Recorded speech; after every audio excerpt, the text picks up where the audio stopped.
Hello everyone, and welcome to day number 8 of 31 Days of Tarot, hosted by Ethany. And today's topic is top 5 decks on the wish list for this year.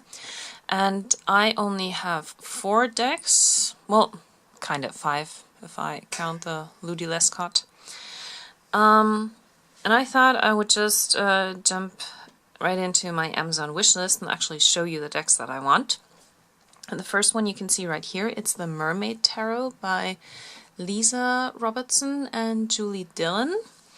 And it won't come out until, I believe, August? No, wait, March. I think it's March. And here you can see some of the cards. That's the tarot deck.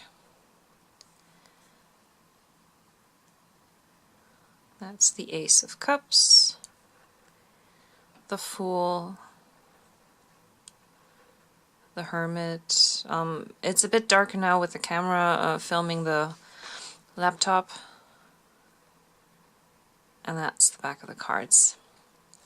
And I want to get these because I know there are other Mermaid Tarot decks out there. And I have the Lucy Cavendish Mermaid Oracle, and I think this tarot deck would go very well with that, because one of my goals for 2019 when it comes to buying decks is to actually get decks that work with decks that I already have. So let's say if I have an Oracle deck, I would like a tarot deck that goes with that, and in that case I would have a Mermaid Tarot and Mermaid Oracle. Another thing on my wish list, for example, is the Mythic Oracle, and that would go hand in hand with my new Mythic Tarot.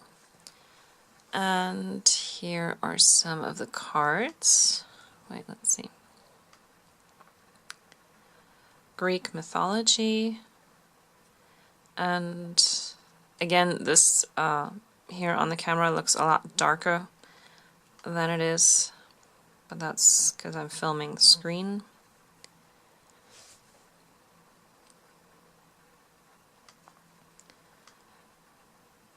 And then once again I would have a tarot deck and an oracle deck that work hand in hand.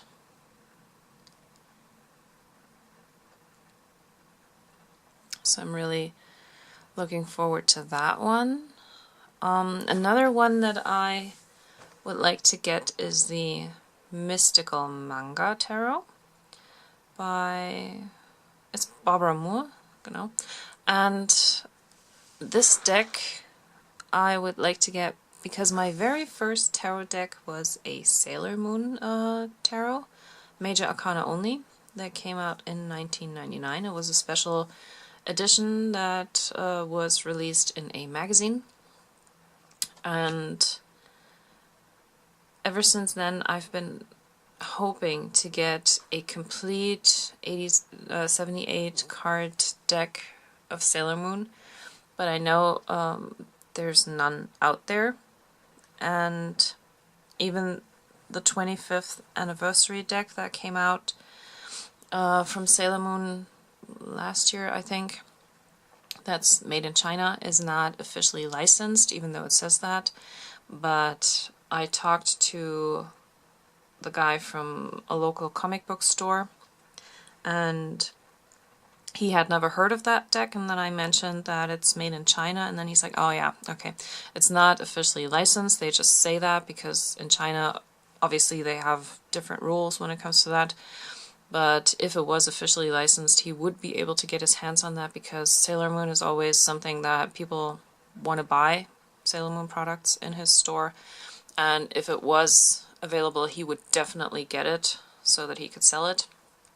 But even if it was available, it wasn't really readable, because it was just pretty much the Sailor Scouts on the images, but not in any situations where you could actually read the cards.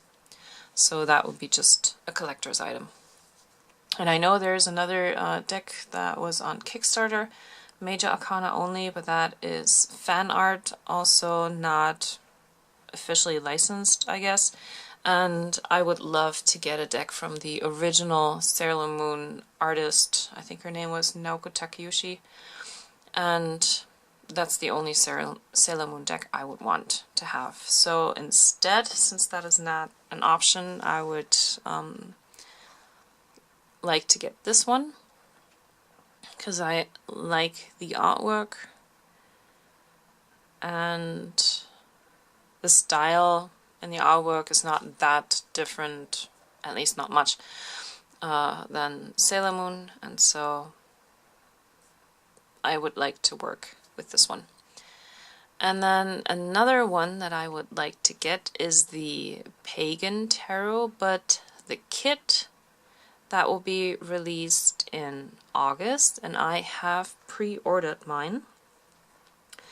This was the original Pagan Tarot by Lo Scarabeo that was available, and typical Lo Scarabeo with the white borders and different languages on the cards. And the new kit, I hope these pictures are accurate. It's borderless.